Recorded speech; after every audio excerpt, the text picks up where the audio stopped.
रहीम नाज़रीन अस्सलाम वालेकुम, मैं हूँ इमरान वसीम। नाज़रीन आज 20 सितंबर है, दिन है पीर का और साल 2021। नाज़रीन आज कन्वेंशनल मीडिया और सोशल मीडिया पर यह तो बता दिया गया कि FIA की तरफ से साबिक चेयरमैन पैमरा अफसार आलम के ख़िलाफ़ रियासत पर तनकीद करने का जो मुकदमा दर्ज किया गया था, उस केस को आज FIA की तरफ से बंद कर दिया गया है। लेकिन जो बात नहीं बताई गई वो ये है कि पिछले 20 रोज़ में आखिर ऐसा क्या हुआ जिसकी वजह से FIA अफसार आलम के ख़िलाफ़ इस केस को बंद करने पर मजबूर हुआ। आज के इस प्रोग्राम में ये तफसीलात आपके साथ शेयर करेंगे और आपको बताएंगे कि पिछले 20 रोज़ में आखिर ऐसी क्या डेवलपमेंट्स हुई हैं जिसके नतीजे में FIA इस नतीजे पर पहुंचा कि अफसार आलम के ख़िलाफ़ रियासत पर तनकीद करने के इस मुकदमे को बंद कर दिया जाए, इस केस की फ़ाइल को क्लोज़ कर दिया जाए। ये सारी तफसीलात आज के इस प्रोग्राम में आपके साथ हम शेयर करेंगे। लेकिन इससे पहले आज जिस खबर पर मुझे सबसे ज़्यादा तशवीश हुई, जिससे मुझे ये लगा कि वज़ीर आज़म इमरान खान साहब को अपोजिशन में से किसी दुश्मन की ज़रूरत नहीं, क्योंकि वज़ीर आज़म इमरान खान के साथ दुश्मनी के लिए उनकी अपनी सियासी जमात के लोग और ब्यूरोक्रेसी ही काफ़ी है। अब आप नाज़रीन सोच रहे होंगे कि इस प्रोग्राम में मैं ये बात क्यों कर रहा हूँ। आज नाज़रीन एक ऐसी डेवलपमेंट हुई है जिसमें काबीना डिवीज़न की जानिब से इंफॉर्मेशन कमीशन के एक फ़ैसले को इस्लामाबाद हाई कोर्ट में चैलेंज कर दिया गया है। ये कौन सा फ़ैसला है इंफॉर्मेशन कमीशन का जिसे आज काबीना डिवीज़न की जानिब से इस्लामाबाद हाई कोर्ट में चैलेंज किया गया है, पहले ये तफसीलात आप नाज़रीन की खिदमत में पेश करते हैं। नाज़रीन एक शहरी हैं, उनका नाम है इब्रार खालिद, जिनकी तरफ से इंफॉर्मेशन कमीशन से रजू किया गया था और ये दरख्वास्त इंफॉर्मेशन कमीशन में दायर की गई थी कि वज़ीर आज़म इमरान खान साहब ने जो फ़ॉरेन ट्रिप्स किए हैं, इन गैर मुल्की दौरों में गैर मुल्की सरबराहान की तरफ से वज़ीर आज़म इमरान खान को जो तोहफ़े दिए गए हैं वो मालूमात उन्हें फ़राहम की जाएँ। यानी ये दरख्वास्त गुज़ार की तरफ से मुतालबा किया गया एक दरख्वास्त के ज़रिए इंफॉर्मेशन कमीशन के सामने कि मुझे ये मालूमात चाहिए। इस दरख्वास्त पर इंफॉर्मेशन कमीशन ने काबीना डिवीज़न को ये हुक्म दे दिया कि दरख्वास्त गुज़ार को ये तमाम मालूमात जो वज़ीर आज़म इमरान खान के गैर मुल्की दौरों से मुतल्लिक़ हैं, वहाँ पर उन्हें जो तोहफ़े मिले हैं, ये सारी मालूमात दरख्वास्त गुज़ार को फ़राहम की जाएँ। लेकिन नाज़रीन हुआ ये कि काबीना डिवीज़न की जानिब से शहरी इब्रार खालिद को ना सिर्फ वो मालूमात देने से इनकार कर दिया गया और आज उस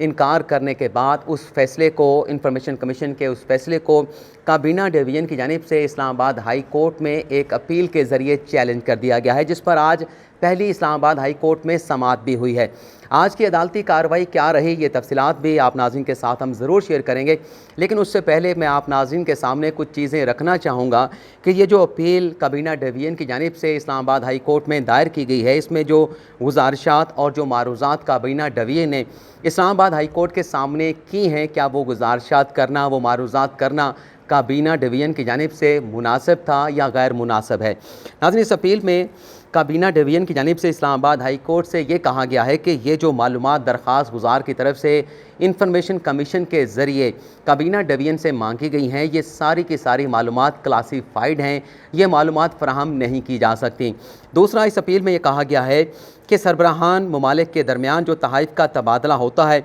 दरअसल ये तहाइफ़ का तबादला बैनुल-अक़वामी ताल्लुकात का अक्कास होता है। आगे दो बड़ी ज़बरदस्त बातें की गई हैं और वो बातें किस तरह से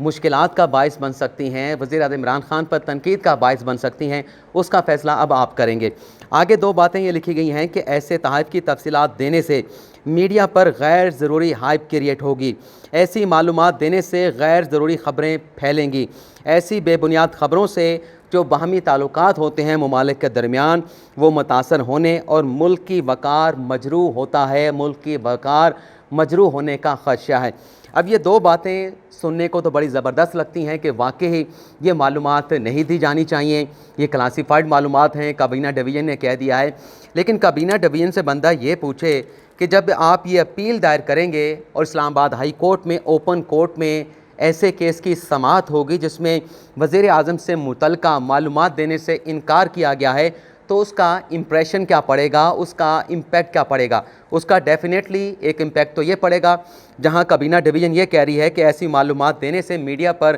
गैर ज़रूरी हाइप क्रिएट होगी, गैर ज़रूरी ख़बरें फैलेंगी। तो क्या ये मालूमात ना देने से आज जो अपील पर इस्लामाबाद हाई कोर्ट में समाअत हुई है, क्या उससे गैर ज़रूरी ख़बरें, गैर ज़रूरी मीडिया हाइप क्रिएट नहीं होगी? क्या ये सवाल नहीं पूछा जाएगा कि ऐसी मालूमात ना देने का दरअसल मकसद क्या है? क्या वज़ीर-ए-आज़म इमरान खान ने कोई करप्शन की है, कोई ऐसे तहाइफ हासिल किए हैं जिन्हें तोशा खाना में नहीं रखा गया और वज़ीर-ए-आज़म इमरान खान ने वो तहाइफ जो है वो बनी गाला में भिजवा दी हैं? तो क्या ये सवालात पैदा नहीं होंगे? वज़ीर-ए-आज़म इमरान खान के किरदार पर सवाल नहीं उठाए जाएंगे? तो आप अब नाज़रीन इस बात का फ़ैसला करें कि क्या ये बातें करना काबीना डिवीज़न की जानिब से हो सकता है फ़ैसला गैर मुनासिब हो इंफॉर्मेशन कमीशन का, कि लेकिन क्या अपील में ऐसी बातें कह के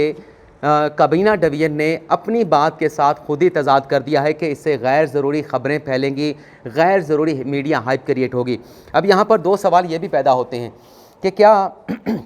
जिन गैर मुल्की सरबराहान की तरफ से ये तहाइफ दिए गए थे, क्या उनकी तरफ से इस बात का तकाजा किया गया था कि ये तहाइफ क्लासिफाइड हैं, आप ये तहाइफ देने की जो मालूमात हैं वो पाकिस्तान में किसी को नहीं देंगे, बल्कि वो ममालिक तो ये चाहेंगे कि पाकिस्तान के साथ हमारे ताल्लुकात को बेहतर बनाने के लिए, एक अच्छा इंप्रेशन देने के लिए ये मालूमात पाकिस्तान की आवाम के पास होने चाहिए कि फ़लाँ मुल्क के सरबराह ने, फ़लाँ मुल्क के वज़ीर आज़म ने या सदर ने उनके मुल्क के वज़ीर आज़म को क्या तोहफ़ा दिया है, तो एक अच्छा जैसर जाएगा। दूसरा, वज़ीर-ए-आज़म इमरान खान साहब जिन्होंने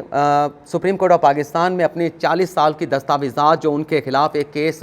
हनीफ अब्बासी की तरफ से सुप्रीम कोर्ट में दायर किया गया था, उन्होंने वो 40 साल की दस्तावेज़ात सुप्रीम कोर्ट के सामने रखी। क्या वज़ीर-ए-आज़म इमरान खान ख़ुद भी ये चाहेंगे कि ये मालूमात आवाम से छुपाई जाएँ? अगर कोई शहरी ये मालूमात चाहता है, ये मालूमात उसे ना दी जाएँ। ये मेरे सवाल आप नाज़रीन के सामने हैं। आप नाज़रीन ये फ़ैसला करें, क्या काबीना डिवीज़न को इस तरह का कोई फ़ैसला, इस तरह की गुज़ारिशात, इस तरह की मालूमात जो है वो, इस तरह की मारूज़ात जो है अदालत के सामने करनी चाहिए थी, या इससे हट के कोई और दलाइल जो है अदालत के सामने पेश किए जाते? लेकिन बहरहाल जस्टिस गुल हसन औरंगज़ेब ने आज इस अपील पर पहली समाअत करते हुए इंफॉर्मेशन कमीशन और शहरी इब्रार खालिद को नोटिस जारी कर दिया है और इस केस की समाअत को गैर मुइन्ना मुद्दत तक के लिए मुलतवी कर दिया गया है। यहाँ पर चूँकि काबीना डिवीज़न की बात हो रही है, तो काबीना डिवीज़न के हवाले से एक और ख़बर भी आप नाज़रीन के साथ शेयर कर लेते हैं कि सुप्रीम कोर्ट ने 2015 में एक फ़ैसला दिया जिसमें यह कहा गया कि मुल्क भर में उर्दू ज़बान को फ़रोग़ दिया जाए, मुल्क भर में उर्दू को सरकारी ज़बान के तौर पर नफाज किया जाए।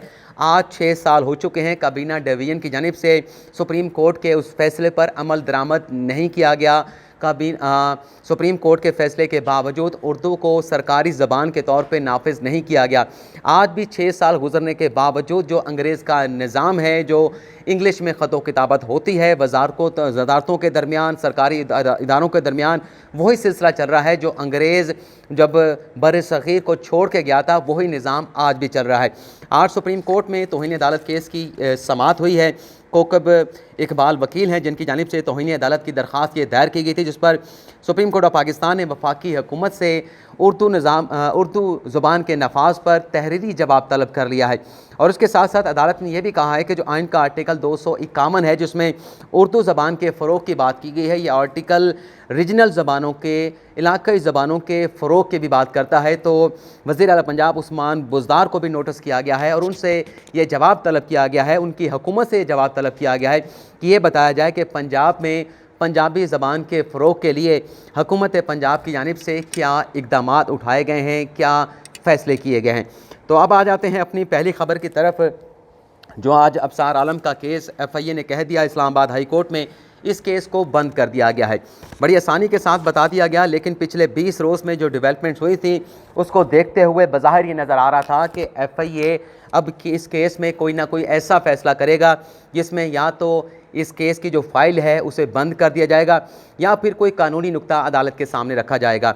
3 सितंबर को अबसार आलम की इस केस की आखिरी समाअत हुई थी, लेकिन 3 सितंबर से 2 रोज़ के पहले 1 सितंबर को इस्लामाबाद हाई कोर्ट के चीफ जस्टिस अतर मिनल्ला की जानिब से लाहौर में FIA ने जिन 2 सहाफ़ियों को उठाया था, गिरफ़्तार किया था, जिसमें एक आमिर मीर थे, दूसरे इमरान शफ़क़त थे, इन दोनों सहाफ़ियों के ख़िलाफ़ मुकदमात का इंदराज करने पर इस्लामाबाद हाई कोर्ट ने नोटिस लेके FIA से जवाब तलब किया था। 1 सितंबर को जब इस केस की समाअत हुई थी तो चीफ जस्टिस अतर मीनल्लाह का ये कहना था कि FIA के अफसरान ने लाहौर में 2 सहाफ़ियों को गिरफ्तार करके उनके खिलाफ मुकदमे का इंदराज करके कानून की खिलाफ वर्जी की है। क्या उन अफसरान के खिलाफ कोई FIA के सरबराह की तरफ से या वजारत दाखिला की तरफ से कोई एक्शन लिया गया या नहीं लिया गया?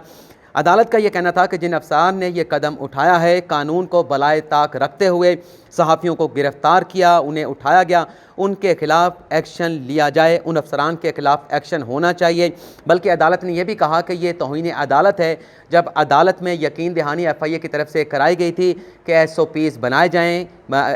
बनाए जाएंगे और SOPs के बाद पीका का जो कानून है उस कानून पर SOPs के मुताबिक अमल किया जाएगा, तो बज़ाहिर ये तौहीन अदालत भी है उन अफसरान के ख़िलाफ़ जिन्होंने ये एक्शन लिया, सहाफ़ियों को गिरफ़्तार किया और किसकी दरख्वास्त पे गिरफ़्तार किया ये नहीं बताया गया, सहाफ़ियों को पहले बुला के उनका मौक़िफ़ नहीं पूछा गया, तो ये पीका कानून की FIA की तरफ से बज़ाते ख़ुद वायलेशन की जा रही है। क्यों ना उन अफसरान के ख़िलाफ़ तौहीन अदालत की कार्रवाई की जाए। जब 3 सितंबर को अबसार आलम की केस की समाअत हुई तो चीफ जस्टिस अतर मीनल्लाह ने FIA से ये सवाल पूछा कि 23 मार्च को इस केस की आखिरी समाअत हुई थी, FIA को नोटिस जारी किया गया था, लेकिन 5 से 6 माह का अरसा गुजरने के बावजूद, नोटिस जारी होने के बावजूद FIA की तरफ से इस केस में तहरीरी जवाब जमा नहीं कराया गया। अदालत ने यह इस्तफसार किया सरकारी वकला से, एडिशनल अटॉर्नी जनरल कासिम बदोश से और FIA के हुकाम से कि आपको जवाब जमा कराने के लिए कितना अरसा चाहिए, कितने अरसे के बाद आप अदालत में जवाब जमा कराएंगे।